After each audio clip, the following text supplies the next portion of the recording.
You can wager that an exchange-traded fund ETF will be built on top of an asset once its liquidity increases to the point where its value reaches $1 trillion in certain jurisdictions.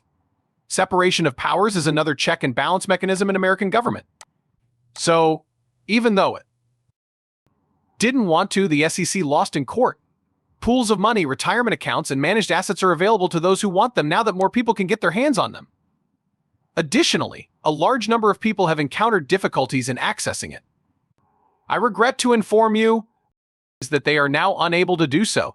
Even though demand for Bitcoin has surged due to the licensing of 12-spot Bitcoin ETFs in the US, many investors are apprehensive about these products and how they might impact the main cryptocurrency network. Concerns concerning centralization, eventual expropriation, and other uses of Bitcoin have been expressed by some. Although these fears are somewhat justified, renowned investment strategist and macro analyst Lynn Alden argues that the advantages of the Bitcoin ETF much outweigh the risks. Alden believes these ETFs have the potential to greatly benefit Bitcoin and wishes them well in their efforts to sustain its growth and development.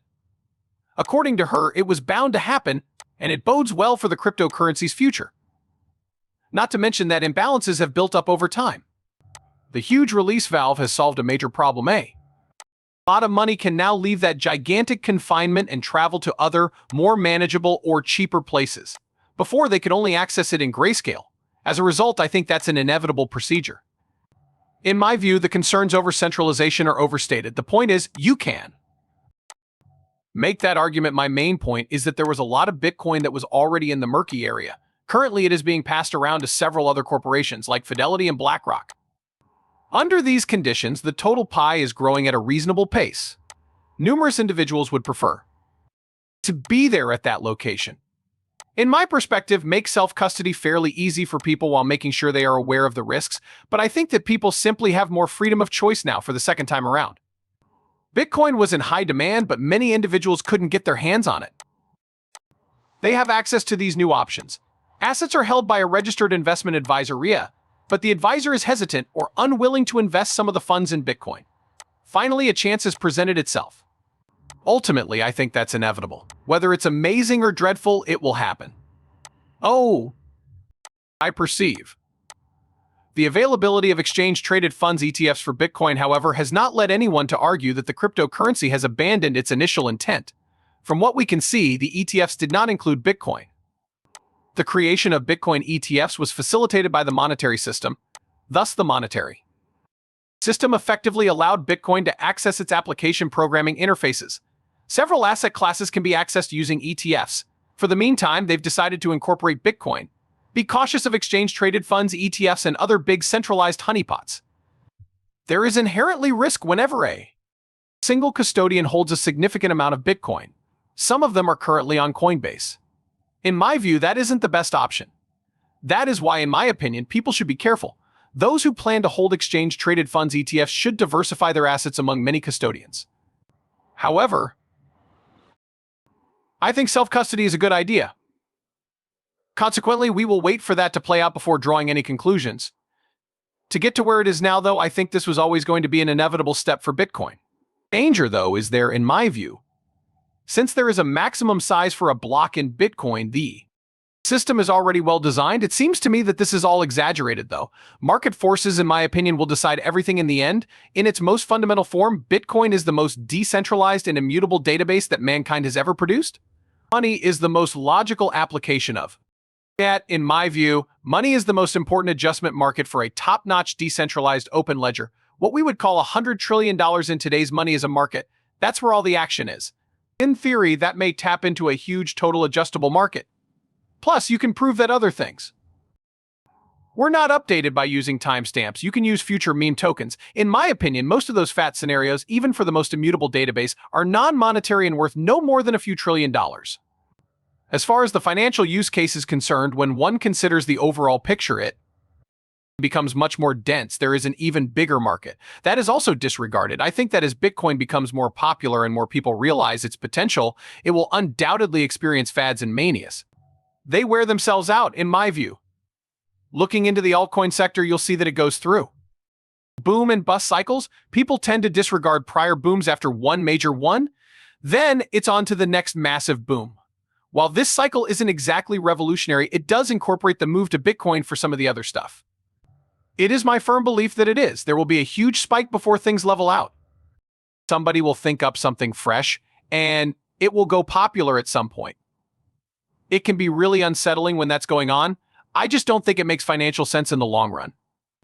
Meme coins will flood the market with an unending supply until demand is fulfilled, leaving everybody who bought them basically broke. Assuming there is interest and demand. Then the money goes to the miners, which is bad news for everyone intending to use Bitcoin for a payment at that moment. However, in the end, their funds will be secure. Except for a few of elite sharks, everyone who bet on JPEGs and, mean money is now ridiculously wealthy. All they were doing was taking it easy and pocketing the cash. While most individuals wind up losing, certain sharks actually make money. Soon after, it settles back into a more consistent condition. So in my opinion, that is an essential part of the process it has to go through.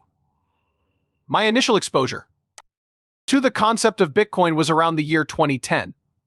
I also never thought of myself as someone who was hostile toward it. Oh, that's stupid has never been a feeling I've had. Nevertheless, I must ask, what are the chances that it will work? That might be intriguing as well. No matter how much time I set aside, I never manage to get around to doing it. Oh, I perceive, therefore it is not overly passionate about it. I'm very much behind those guys we declare. When it comes to loans with high interest rates, though, what are the chances that this one is legit? It goes through a significant adoption cycle, a decline of 75% or more, a rebound, another big cycle, and then another fall if you look at it across its 3 cycles. I would verify that the user experience was getting better by checking the ecosystem at the conclusion of every cycle. I came to the conclusion that I needed to give this some serious time and effort if I wanted to understand it. This means that I was successful in 2017. Then I watched the block size conflict unfold. All of that was quite enlightening. Put another way, to some extent, it showed how things really are, including the nature of the network's authority and the immutability of its rules. How do network effects work in this particular field? As far as anyone can tell, Bitcoin is just control logic. This scheme works. The system stability is key. The answer becomes obvious, yes, when you see it in action in different environments. And so basically, once I saw Bitcoin might become unstoppable if it hits critical mass and turns out to be reasonably unbreakable, as I expected, and if huge network effects become the norm. Later on, that now has far-reaching effects. Faster than fiat but less plentiful than gold is a money with far-reaching consequences. Take this planet as an example. It's home to 160 different fiat currencies. Each of these entities has a monopoly inside its own jurisdiction and a limited number of tools at its disposal for controlling that monopoly. For one, it's only natural that their jurisdiction taxes all currencies other than their own. 2 other things, don't they oversee the immigration policies of the nation?